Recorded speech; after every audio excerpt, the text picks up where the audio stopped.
We're keeping Christmas small this year, Mom, just immediate family. I held the phone against my ear, trying to make sense of his words. Immediate family. And yet I was hearing this, alone, in my kitchen, with a cooling cup of Earl Grey beside me. "Oh," I said softly. "Of course, Joel. I understand. Thanks for being so cool about it," he said, relieved. "You know, this year's just been a lot. We need something low-key." I nodded, even though he couldn't see me. "Sure. Take care." He hung up. That was it. The quiet that followed felt unnatural. Not the comfortable kind, but the kind that presses against your chest, that echoes in the places where once there was laughter. I looked at the other mug on the table. George's mug. My husband's. It's been 17 years since he passed, but I still set his place sometimes, especially in December. Especially during moments like this. I've always been a Christmas woman. I was the one who baked the cookies, hung the lights, chose the tree. I sewed little red stockings for each family member and hand-wrote cards even when my fingers ached. It wasn't out of obligation. It was love. Love that I thought mattered. I had already bought the gifts this year, in November, during the early sales.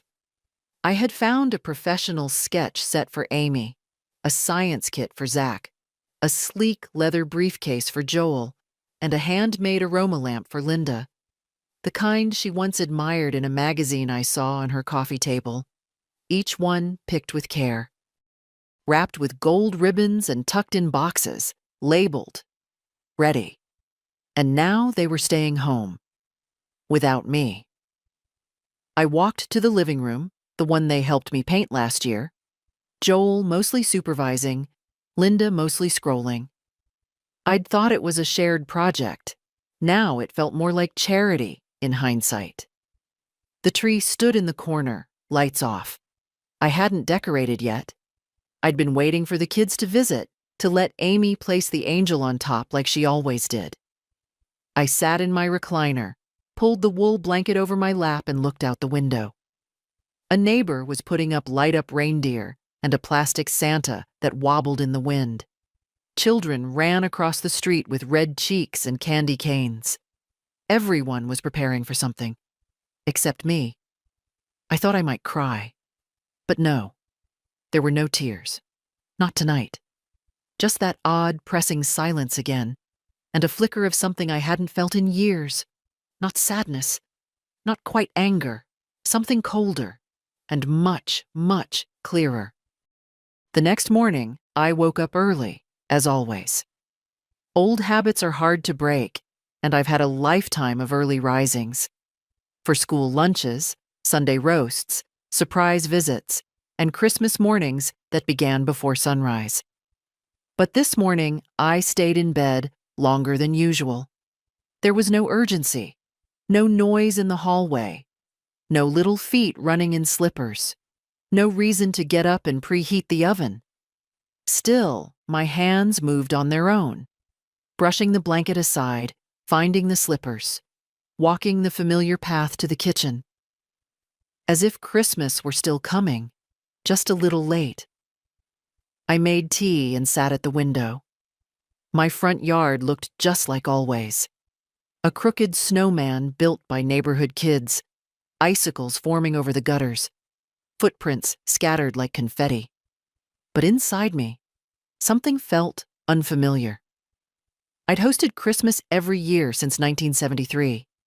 Through sickness, tight budgets, snowstorms, and one year when the turkey caught fire. Didn't matter. Everyone still came. Even if they were late, even if they forgot to bring dessert, even if they didn't help clean up, they came. And now I wasn't even asked. I thought about how it used to be. Joel would arrive first, always early, always checking if the parking was clear. Linda came later, arms full of gifts that looked like they came from catalogs, always wrapped in gold and navy, not a speck of red in sight. Amy and Zach would come running in, eyes wide, asking if the stockings were up, if the cinnamon rolls were warm. I still remember the way Amy used to lean into me when we read The Night Before Christmas together. I remember Zach's squeals when he opened his first bike. But those memories felt distant now, like someone else's family, like a movie I'd once watched and forgotten. The house was too quiet. Even the refrigerator's hum seemed louder. I glanced at the hallway. The guest room door was closed. The same guest room Joel had insisted I keep ready. In case we want to stay over sometime, Mom. They never stayed. They barely sat. It hit me all at once how the visits had become shorter each year. At first, they'd spend full days, then it was lunch, then just dropping by, then not at all. The last few Christmases, I was the one driving across town. I'd sit politely in their pristine kitchen, hand over my carefully chosen gifts, and watch as they unwrapped them without really seeing them. Linda always smiled, always said thank you, but her eyes were elsewhere. Joel checked his phone between bites. Amy and Zach were glued to their screens. One year, I made an old family recipe, meat pies my mother used to bake. Linda took a single bite and said, "Oh, that's very traditional." She didn't finish it. I told myself it was fine, that times were changing, that kids didn't understand home-cooked meals or hand-knit scarves. But now I saw it for what it was. Distance. Not physical, emotional. Calculated. I stood up slowly and walked to the sideboard. There, tucked in a drawer, were all the photos from past Christmases. Dozens of them. Joel in a paper crown, Amy opening gifts in her pajamas, George carving turkey with his crooked smile. I flipped through them, one by one. Then I noticed something. In every photo, I was standing in the background, holding the tray, carrying the plates, cleaning in the corner, smiling, always smiling, but never seated. Never really seen. I closed the album and slid it back into the drawer. My hands lingered on the wood for a moment before I turned away. Traditions. That's what I thought I'd built. But maybe I was the only one who remembered them. The guest room in Joel and Linda's house was painted a soft gray with white curtains and a framed quote over the bed. "Family is everything." I remember standing in that room the first time Linda showed it to me. She'd flung the door open proudly and said, "And here's your little corner, Evelyn, for sleepovers or long visits. We wanted you to feel welcome." I smiled then, genuinely touched. I even brought over a pair of house slippers and an extra toothbrush the next week. I folded my nightgown into the dresser drawer, just in case. That was 2 years ago. I've never slept there. Never even sat on the bed. I noticed after a while that whenever I visited, the room was always full of something else. Holiday decorations, unopened boxes, Joel's golf clubs. One time, it was their new exercise bike. "Just temporary," Linda had said, brushing it off with a smile. It didn't feel temporary. I stopped bringing my overnight bag. They live in a house I helped them buy. $50,000 toward the down payment, taken from my retirement fund after George passed. Joel had said it was an investment in togetherness. I wanted to believe him. I signed the check without hesitation. I didn't even ask for repayment. They promised I'd always have a place there. And yet, this Christmas, I wasn't invited. I sat at my kitchen table, looking at the Christmas card I'd received from them last week. It had a photo of the 4 of them in matching pajamas in front of a fireplace. Not mine.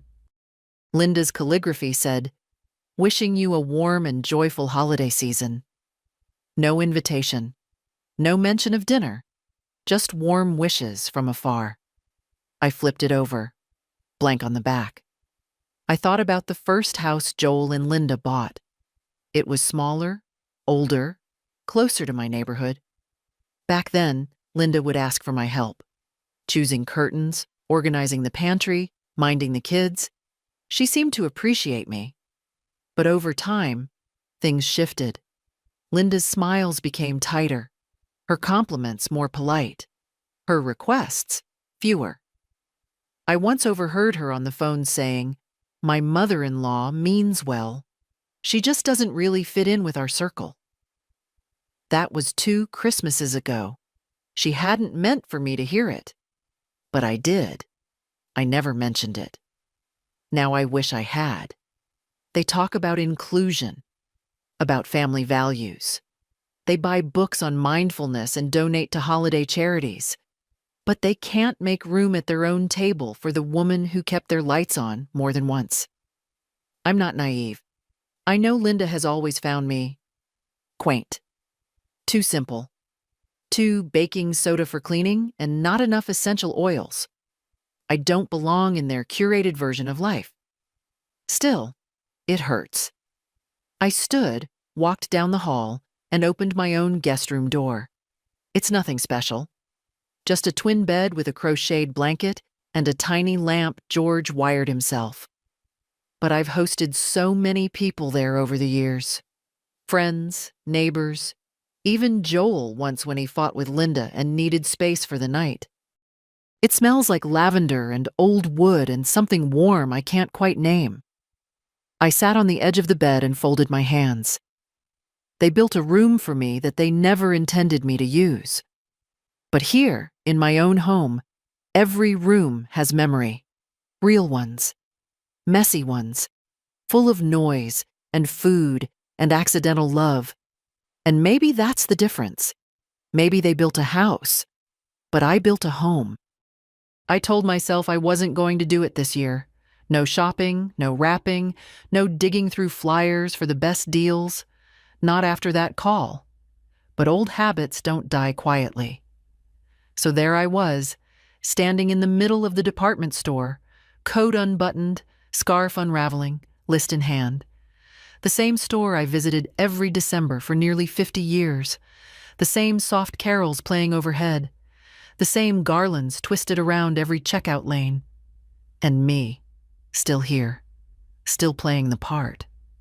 Amy liked sketching, so I found the upgraded marker set she'd mentioned back in July. Dual tips, hundreds of colors, a case that zipped all the way around like a suitcase.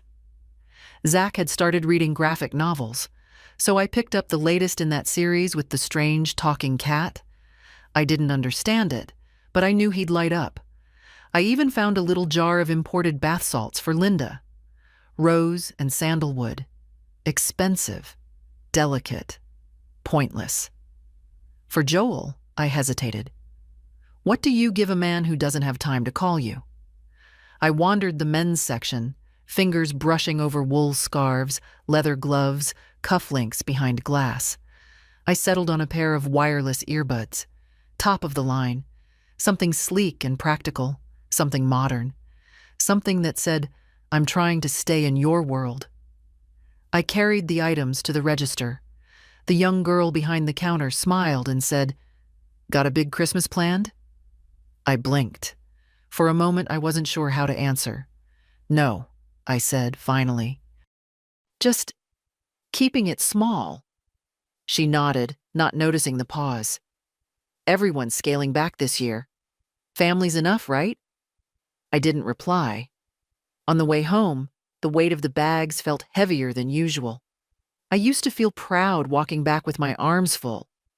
Proof of love, preparation, care. Now they just felt like burdens.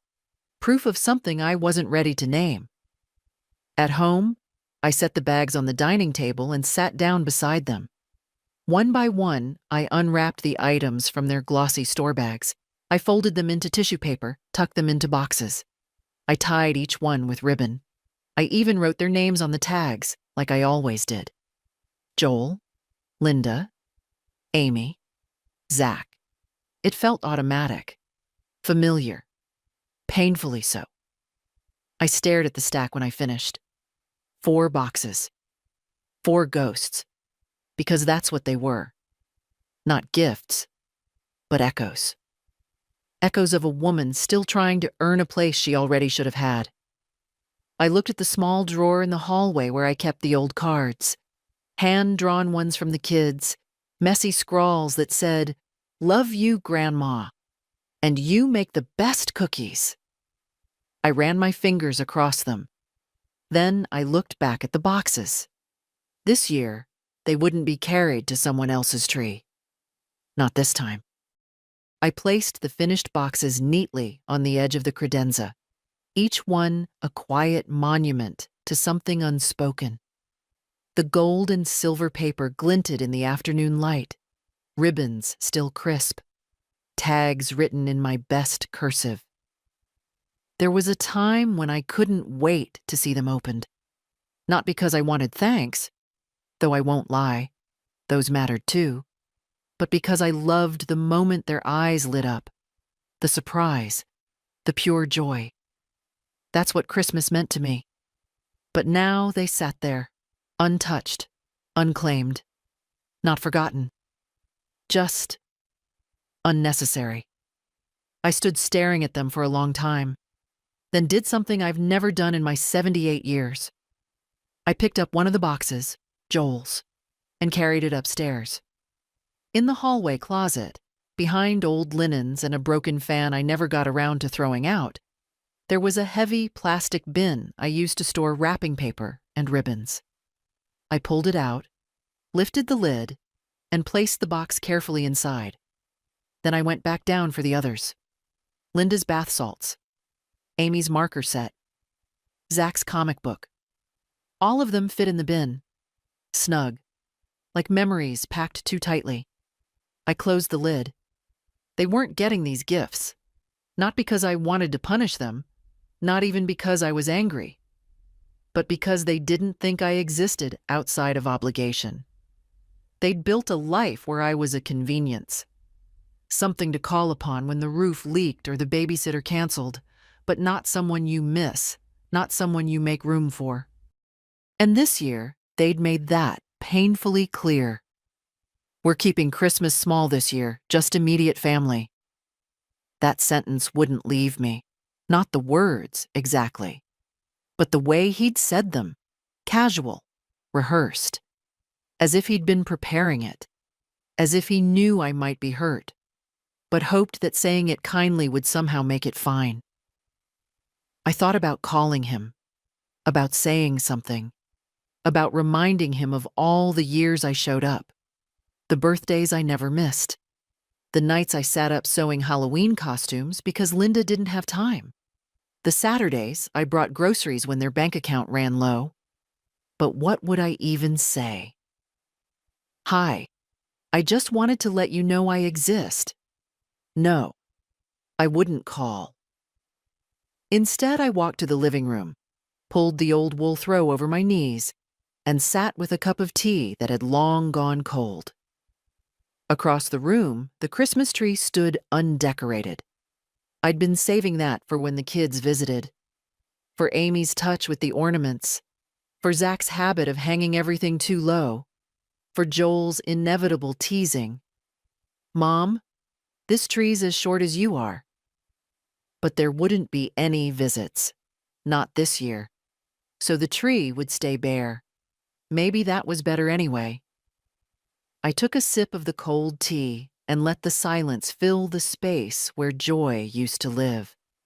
There was no sadness, not really. It was something else, a settling, like dust after the wind. Every year, without fail, there was a card. Sometimes late, sometimes smudged, but always there. A folded square with glitter that stuck to your fingers, a scripted "Merry Christmas, Mom" across the front, and something scribbled inside. Even when the words were impersonal, "Hope you're well, love, Joel and family," I kept them. I have a drawer full of them, tucked beneath old bills and recipe clippings. This year, the mailbox stayed empty. Well, not completely. The usual flyers came, all bold letters and discounts. 40% off turkey roasts, Last-minute stocking stuffers. A local politician sent a folded sheet with a photo of his smiling family in matching sweaters. I stood at the counter sorting through it, half expecting something to slip out. An envelope addressed in Linda's neat handwriting or one of Amy's sticker-covered creations. But there was nothing. I turned the stack over, checked again. Just junk. I looked at the calendar. December 22nd. Too late for postal delays. Too soon to pretend they hadn't simply forgotten or ignored. I carried the stack to the recycling bin and stood with my hand over the lid. Then I paused, pulled out the card from the councilman, and ripped it down the center. It wasn't his fault, of course, but something in me needed the sound, that soft tearing of paper that felt like acknowledgement, like proof that something, somewhere, had snapped. The worst part wasn't the silence. I've lived with silence. I sleep in it. I wake up to it. No, the worst part was the clarity. They hadn't forgotten the card. They had decided it wasn't needed. I made a sandwich I didn't want and sat down at the kitchen table. The tree still stood undecorated in the corner of the living room. The smell of pine barely clung to the air anymore. I took a bite of the sandwich and stared at the wall. A faded painting of a barn in winter hung there. George had found it at a garage sale 30 years ago. He used to say it reminded him of his grandfather's land, though he'd never actually been there. "I just know," he said once, "that it felt like this." That's what memory does. It fills in the blanks, makes you believe in something solid that maybe never was. I'd been filling in blanks for years, giving Joel the benefit of the doubt, telling myself Linda meant well, believing the kids were just shy, just busy, just teenagers. But a forgotten card says more than 1,000 explanations. It says, "You weren't even a thought." I looked out the window. The neighbor's inflatable Santa had collapsed sideways during the night. It lay slumped against the snow, face pressed into the lawn. I thought, absurdly, same. I set my sandwich down, half eaten, and got up. In the hall closet, I pulled out the old photo box, not the albums. Those were curated. This one was different. It held the unchosen moments, stray snapshots, blurry images, pictures that never made it to frames. I sifted through them, fingers grazing corners, pausing when I reached one from 1996. Joel holding baby Amy in a ridiculous red onesie, both of them laughing at something off camera. I had taken that photo. I remember it clearly. They'd been staying with me for a week that Christmas, Joel between jobs, money tight. I cooked every day, watched Amy so they could rest. We wrapped secondhand toys together and made them feel like treasures. No one remembers that now. I set the photo aside.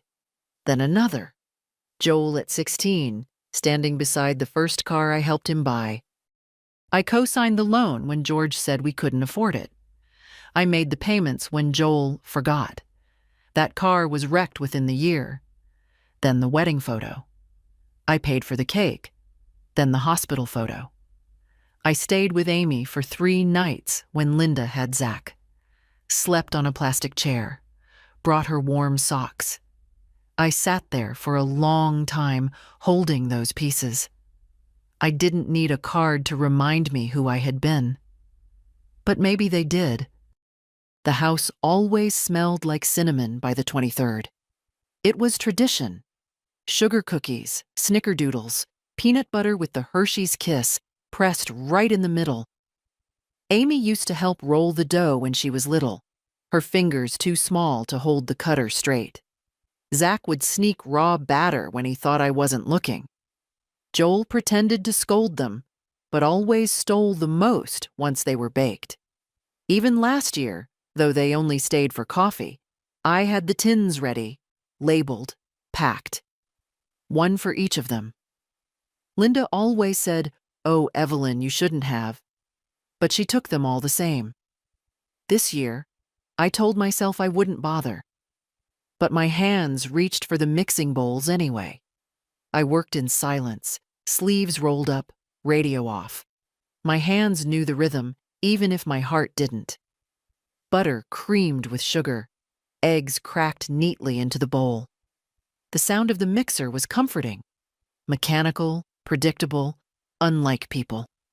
The first batch went into the oven. I didn't hum. I didn't smile.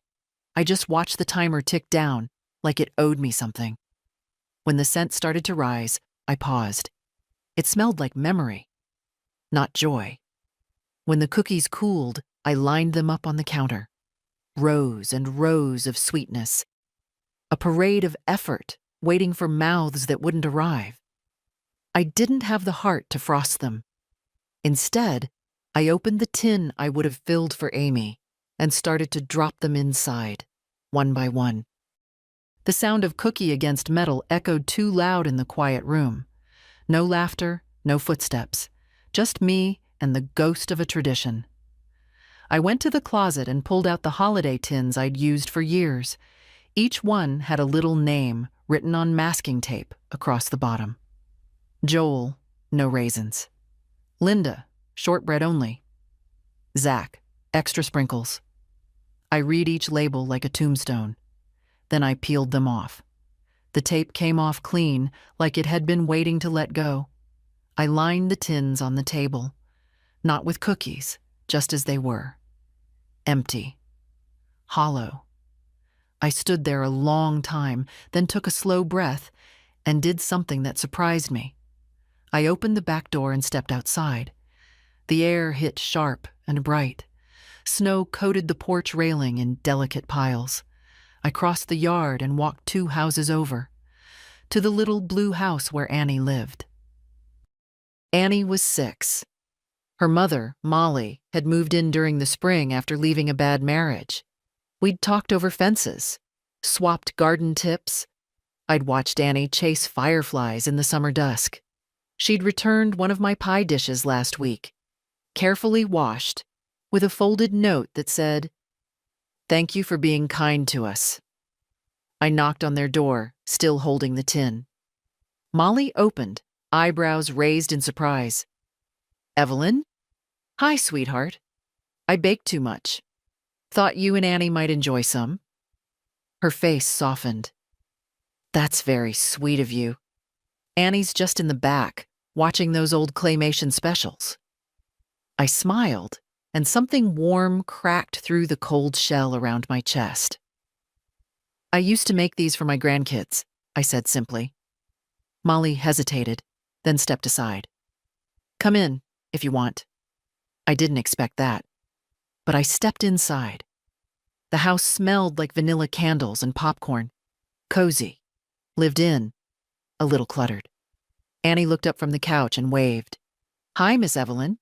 "Hi, sweetheart." She rushed over, already peeking into the tin. "Oh, did you make snickerdoodles again?" "I did," I said, smiling despite myself. "Just for you." She grinned, already reaching for one. Molly caught my eye and said softly, "You don't have to be alone, you know." I blinked, then shook my head, just once. "I think I've been alone longer than I realized." She didn't argue, she just nodded, like someone who understood more than she let on. I stayed for 10 minutes, maybe 15. Long enough to see Annie's eyes light up. Long enough to feel useful again. Real. Then I walked home, empty tin in hand. And for the first time all week, I didn't feel invisible. I turned on the tree lights that night for no one. No audience. No children to clap when the room glowed. No Joel making a joke about energy bills. No Linda adjusting ornaments so they'd look more balanced. Just me, standing barefoot on the living room rug, watching colored lights blink in slow, steady rhythm. The tree was smaller than the ones we used to have. Easier to carry, easier to set up. I'd dragged it in myself the week after Thanksgiving. Still full of hope then, still believing they'd come. I hadn't decorated it. I had saved that for Amy and Zach, like always. Zach liked the garish ones, candy canes and felt Santas with googly eyes. Amy preferred the delicate glass balls I let her hang higher, where her brother couldn't reach. But now it was Christmas Eve, and the branches were still bare. The only thing on the tree was light. And I think that's what made it beautiful. It didn't pretend to be full. I sat on the sofa across from it and stared, the glow softening the sharp edges of the room. I could see the reflection of the lights in the window. 2 trees now, one inside, one ghosting the glass. George used to say a tree should tell a story. Ours always did. Not a perfect one. We didn't color coordinate or buy new ornaments every year. We used what we had: popsicle stick stars, paper angels yellowed with time, a crocheted snowflake I never quite finished. He'd lift Joel up when he was small to place the topper. Later, Joel would lift Amy. It was always a family moment, a ritual. I didn't know then it was something you could lose. I looked at the box of ornaments still sitting unopened by the fireplace. I thought, briefly, of pulling them out, of finishing what we always started. But it didn't feel right anymore. Not because I was angry, because it would have been pretending. Pretending this was still a house waiting for someone. Pretending they might walk through the door, cheeks flushed, arms full of gifts, saying, "Sorry we're late, Mom." They weren't coming. And this tree didn't need anything else. It wasn't empty. It was honest. I poured a small glass of brandy, the bottle I kept in the back of the pantry for special occasions, though I hadn't opened it since George passed, and toasted the tree. "To quiet truths," I whispered. The glass clinked against itself. Then I stood and walked to the mantel. There, among old photos and knickknacks, was the framed picture of George and me on our last Christmas together. He wore that ugly green sweater Amy had picked out. I wore a Santa brooch he always said made me look dangerously festive. We looked tired, but we were smiling. I touched the frame gently. "If you were here," I said quietly, "I wouldn't have to explain why this hurts." He always saw things before I did. He was the first to notice Joel pulling away, to hear the silence beneath Linda's politeness, to catch the flickers of disinterest in Amy's eyes. "Don't chase them," he once told me. "Let them come to you." But I did chase. I kept calling, giving, forgiving. I thought that's what mothers do. Maybe it is. But there comes a day when you look at a bare tree and realize it's still standing, even without the ornaments, even without the noise. I turned off the overhead lights and sat down again. The tree glowed quietly, and for the first time this season, so did I. It was almost dusk on Christmas Eve when I heard the knock. Not loud, hesitant, like whoever it was hadn't made up their mind about being there. I wasn't expecting anyone. Certainly not family. I paused in the hallway, uncertain. A small part of me hoped, absurdly, that it was Joel, that he'd come with some apology, some warm excuse, a peace offering of words too late but still welcome. But when I opened the door, it wasn't Joel. It was Annie, the neighbor's daughter. 6 years old, bundled in a purple puffer jacket with one mitten missing. She was holding a pie dish in both hands, wobbling slightly under its weight. "Hi, Miss Evelyn," she said. "Mom said to bring this back." I blinked. The dish I'd sent over with cookies days ago. I'd forgotten all about it. "Thank you, sweetheart," I said, reaching for it. "Did you have a nice Christmas Eve?" She nodded. "We made lasagna and watched a movie where a dog saves Santa. I liked it. There were a lot of snow explosions." I smiled, picturing it. Sounds exciting. She hesitated, glancing behind her toward the street, where Molly's car idled. The headlights glowed through the light snowfall. Then Annie looked back at me, her voice smaller now. Mom said I could ask if you wanted to come over for cocoa. I felt something catch in my throat. Cocoa. Not an invitation wrapped in pity. Just cocoa. Simple. Warm. A door not closing. I looked past her to Molly, who lifted a hand in a gentle wave, her expression open but not pushing. Just an offer. Just grace. I think I'll stay in tonight, I said softly, touching Annie's arm. But thank you, love. That means a lot. Annie nodded solemnly. Okay, Mom says you're the best baker on the street. I chuckled. She hasn't tried my lemon squares yet. Maybe next time? She asked, already stepping backward. Maybe next time. I watched her skip down the walkway, the empty pie dish still warm in my hands. When I stepped back inside, the quiet greeted me again, but it felt different this time. Less like loneliness, more like a pause, a deep breath. I carried the dish into the kitchen and set it on the counter. Then, without really planning to, I opened the pantry and pulled down the good cocoa. The kind I saved for guests who didn't come. I poured milk into a pan and let it warm. Added cinnamon. A touch of vanilla. While it simmered, I reached for one of the tins I hadn't filled. This one hadn't been labeled. It didn't need a name. I placed a few cookies inside and snapped the lid shut. Back in the living room, I settled into my chair by the window with the cocoa and a cookie. Outside, lights twinkled on porches. Cars crawled through the snow with muffled music leaking from their windows. Everyone was going somewhere. And me? I wasn't. Not this year. But I wasn't waiting anymore either. The knock at the door hadn't been the one I expected. But maybe it was the one I needed. Christmas morning came quietly. No rush of footsteps. No sleepy children dragging pillows into the living room. No rustle of wrapping paper or coffee brewing for guests. Just the slow creak of old floorboards and the soft hum of the radiator. I sat in my kitchen robe, hands wrapped around a second cup of tea, staring at the pine tree in the corner. Still undecorated.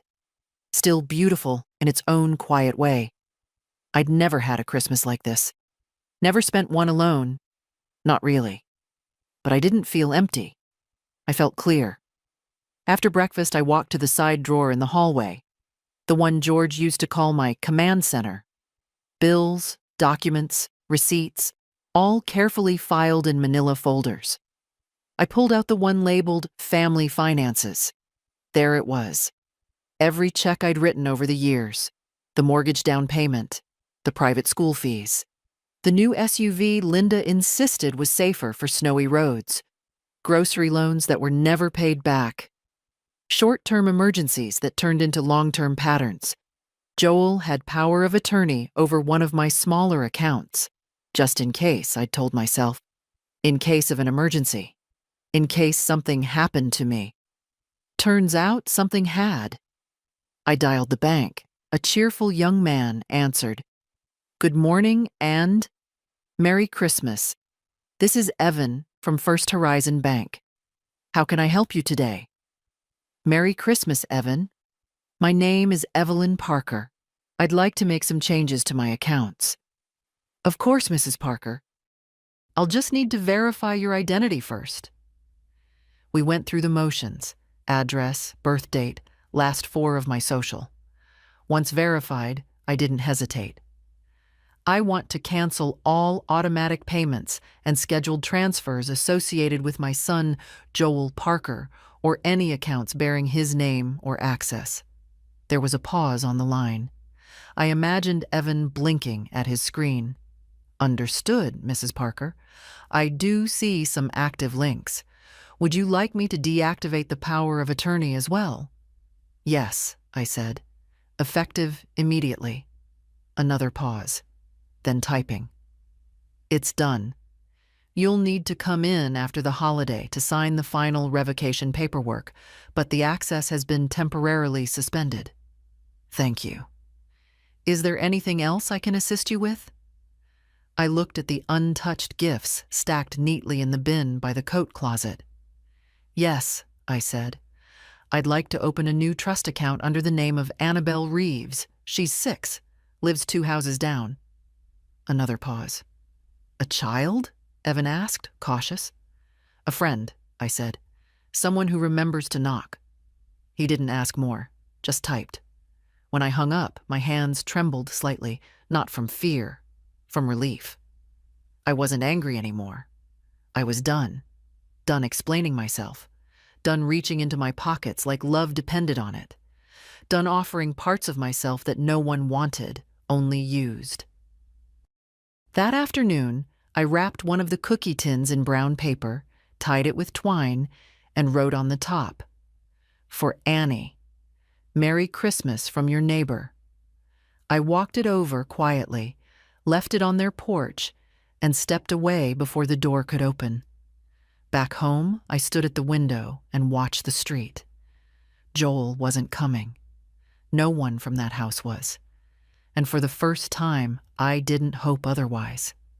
Because no isn't just the absence of a yes. It's a decision. It's a boundary. It's the beginning of something new. The gifts stayed in the bin by the coat closet, untouched. I didn't plan to move them again.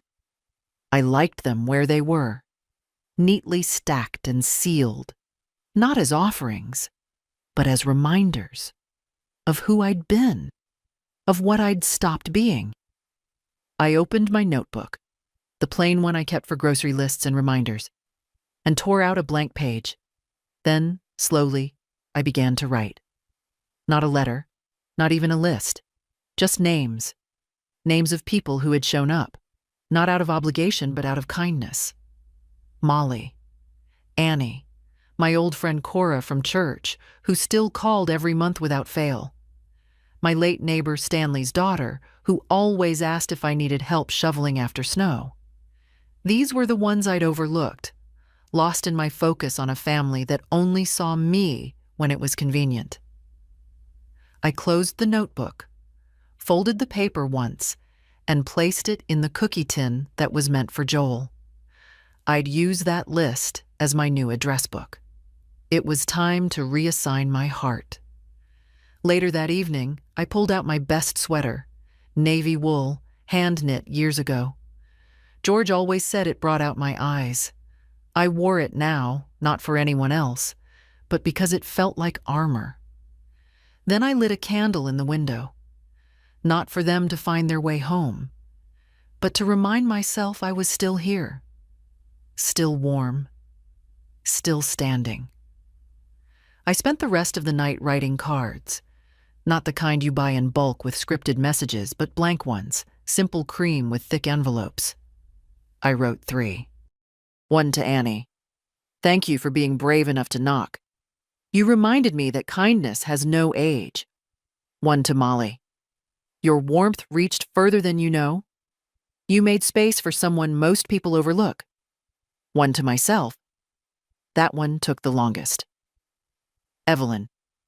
You forgot for a while who you were, but you remembered just in time. You are not less because they don't see you. You are not invisible because they look away. You are whole and strong and worthy of more than quiet dismissal. Keep going. I sealed it, placed it on my bedside table, and went to sleep with something I hadn't felt in a long time. Resolve. I woke up on December 26th to a quiet morning and a blue sky. The snow had crusted overnight, thin ice sparkling across every surface. It looked like the kind of morning that begged for purpose. Not routine, not waiting. Something real. I didn't reach for my phone. I didn't check for messages.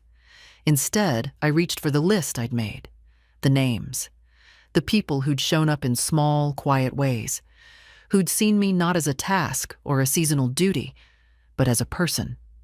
It was time to return the kindness. I filled 3 tins with the remaining cookies, popped ribbons on top. No names this time, just small notes that read, "Thank you for being good." Then I did something even bolder. I took the rest of the wrapped gifts, the ones with Joel's name, with Linda's, with Amy's and Zach's, and I peeled off each tag. Slowly, deliberately. They came off easily, like they'd never belonged. I rewrapped only one, the sketch set for Amy, because that could still bring joy to someone else. That afternoon, I drove across town to the shelter I sometimes donated to. I'd never been inside, only dropped off items in bins, left checks, stayed in the background. But today, I parked and walked in. The warmth of the place hit me instantly. Smells of soup, of laundry detergent, of too many coats and not enough space. It felt human. The woman at the desk looked up. "Can I help you?" I nodded. "I brought some things. Gifts, if that's all right." She stood. "It's more than all right. Come in." I followed her into a narrow room where children played with worn toys, and a man strummed a guitar softly in the corner. People looked up. Some smiled. Some didn't. I placed the gifts on a side table. One girl, maybe 9 or 10, hovered near, eyes wide. I handed her the tin with the smiley face sticker. She clutched it like it might disappear. "Thank you," she said. Quiet, but clear. And that was enough. I didn't stay long, just enough to look around and understand something I should have known years ago. Family doesn't always live in your house. Sometimes it lives in the way someone holds a cookie like treasure, in a stranger's open door, in the knock of a child carrying back a pie dish. I drove home lighter. Not because I'd given away so much, but because I'd finally stopped giving to people who didn't care that I did. That night, I stood by my window, watching the wind lift snow off the trees like glitter. My tree still glowed quietly, bare as ever. But it didn't feel lacking. It felt honest. The phone stayed silent.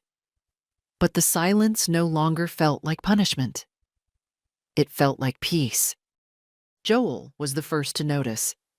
It happened on the morning of the 27th, when he logged into the family account to check the automatic payments.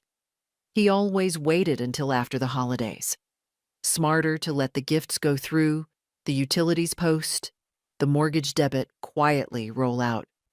Except this time, nothing had rolled. No transfers, no deposits, no scheduled payments, just silence.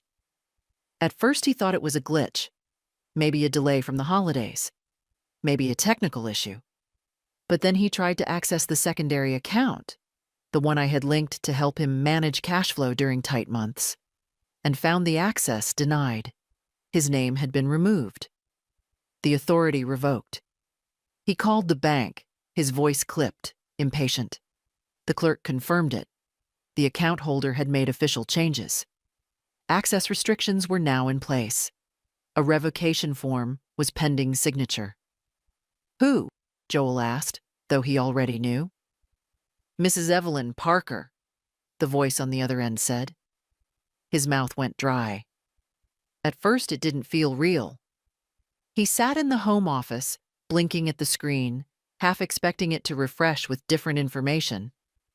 Then he picked up his phone and called me. I didn't answer, so he texted. "Joel, hey Mom, I think there's been some sort of banking error. Can you call me when you get a chance?" An hour passed. Then another. No reply.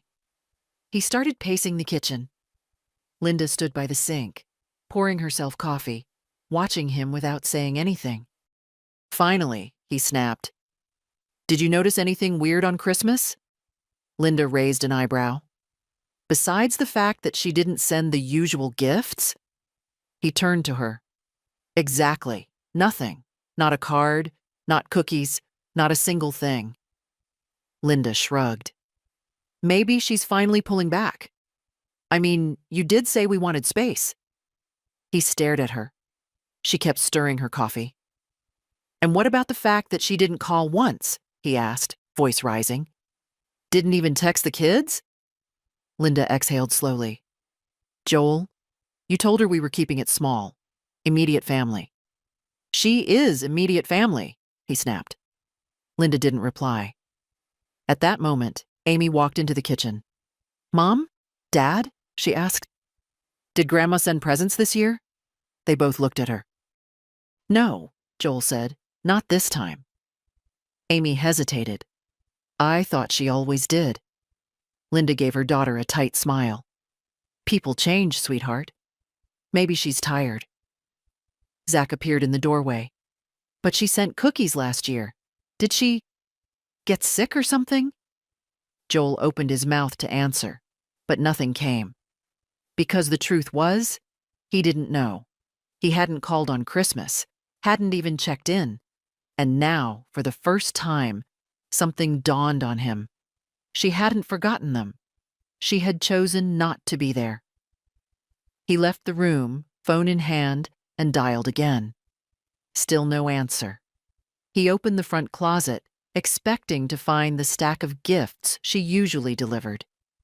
Left by the door if she thought they were out. But there was nothing. He went out to the porch, checked the mailbox, peeked behind the potted plant where she sometimes left a tin of cookies with a little note tucked inside. Nothing. No note. No cookies. No Evelyn. Later that day, he called the bank again, asked if anything else had been changed. The clerk was polite but firm. His access was gone, and a new trust account had been opened, under someone else's name, a child's.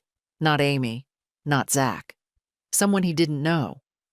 That evening, he sat on the edge of the bed, staring at the carpet while Linda brushed her hair in the mirror. She's really done with us, he said quietly. Linda stopped brushing. She cut us off. Still, she said nothing.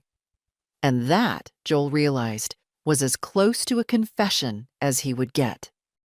The phone rang just after noon. I saw his name light up on the screen. Joel, my son.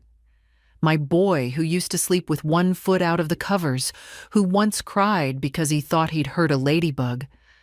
The same boy who now only remembered me when something stopped working. I didn't answer. The ringing echoed through the room like a challenge. I sat in my chair by the window, hands wrapped around a warm cup of tea, watching flakes of snow drift across the road. It rang again, and again, then stopped. Then came the text. Joel, Mom, please call me. I think there's been some confusion. I just want to talk. I set the phone face down on the table. It buzzed twice more before falling silent. He didn't want to talk. He wanted to undo. Undo the silence. Undo the stillness. Undo the decision that finally said, no more. I understood his confusion. For so long I had been reliable. Not in the good sense, but in the taken-for-granted one. A pantry always stocked. A checkbook always open. A calendar always clear. But now I'd change the terms. And people don't like it when furniture starts speaking. He called again in the evening. This time, he left a voicemail. His voice was tight, measured, too polite. The tone people use when they're trying not to sound guilty. Hi, Mom. Just wanted to hear your voice. The kids were wondering why they didn't hear from you on Christmas. I told them you probably got busy, or maybe your phone was off. Anyway, give me a call when you get a minute. We missed you. He hung up without saying, love you. I didn't miss that part. I sat in the dim light of the living room, staring at the glowing tree, now slightly wilting but still holding itself with quiet dignity. The unopened gifts were still packed in the bin. I could have called him back, told him everything, that I felt erased. that his just immediate family cut like glass, that I baked cookies with my hands shaking, wondering who I was to them anymore. But I didn't owe him that. He knew. He knew the way people do when they've made a habit of ignoring pain signals. Linda hadn't called at all. Amy hadn't texted. Zach, bless him, had drawn me a picture last year. A little crayon snowman with grandma written in crooked letters. I'd saved it. But children grow the way trees do. They bend toward the light they're given. And I hadn't been their light in a long time. I was their habit. And now that habit was broken. Another voicemail came later that night. This time Joel sounded different, not polished, just tired. "Mom," he said, with a long breath. "Look, I don't know what's going on, but I hope you're okay. I know I messed up. I should have done more. Called more. I just figured—" He paused. "I just thought you'd always be there." The message ended there. Abrupt. Like he didn't know how to finish the sentence. Maybe he didn't. I held the phone for a while, thumb hovering over the screen, and then I turned it off. Set it aside. Let the silence return. It didn't feel like punishment. It felt like protection. For the first time in years, I wasn't waiting to be noticed. I was noticing myself. New Year's Eve came in quietly. No parties, no toasts, no countdowns. Just the ticking of the kitchen clock and the soft exhale of wind pressing against the window panes. The kind of night that asked for nothing but honesty. I sat at my table with a single lit candle, a small slice of leftover cake, and my cup of tea. No champagne, no resolutions, just stillness and presence. Outside, the world rushed toward midnight. Noise, fireworks, glass clinking against glass. Inside, time moved slower. And for once, I wasn't trying to catch up. I wasn't bracing for another season of being forgotten. I was exactly where I chose to be. I thought about what I used to give every year. Boxes filled with sugar, sweaters, books, toys, time, effort, money, energy, hope. I wrapped it all up in ribbons and sent it out like a message in a bottle. Please remember me. Please make room. And this year, I gave it all to myself instead. I gave myself permission to stop chasing people who let go of my hand first, to stop explaining my value, to stop mistaking tolerance for love. I gave myself space. I gave myself silence. I gave myself peace. And then I gave away what remained. To those who showed up without being asked, who opened their doors without performance, who accepted a tin of cookies as more than a favor. Annie drew me a picture yesterday. It's on my fridge now. A crooked house with yellow windows and Miss Evelyn written in rainbow crayon across the top. Underneath it, she wrote, "You make things feel nice." I stared at those words for a long time. Not "you bake well," not "thank you for gifts," not "you help us." You make things feel nice. Isn't that what love is supposed to be? Joel never called again after the 27th. Not on New Year's, not after. And I didn't call him. Maybe he will one day. Maybe he won't. But I'm not sitting in that silence anymore, wondering what I did wrong. I didn't do anything wrong. I gave, and gave, and gave. Until I realized I didn't have to keep proving I was worth being chosen. Because I was never the one who left. I was the one carrying the gifts up the stairs, unopened. Now, they stay where they belong, packed away, quiet, no longer begging to be loved. And me? I walk lighter. I smile more. I rest in the dignity I reclaimed.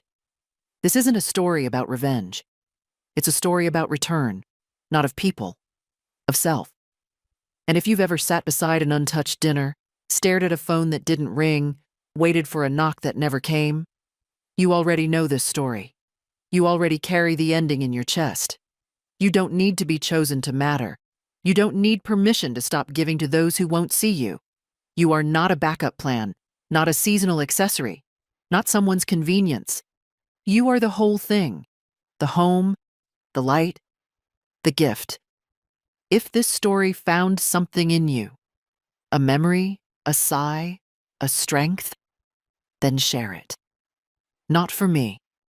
For the others, still sitting with wrapped gifts and unanswered calls. Let them know they're not alone. Let them know it's never too late to choose yourself.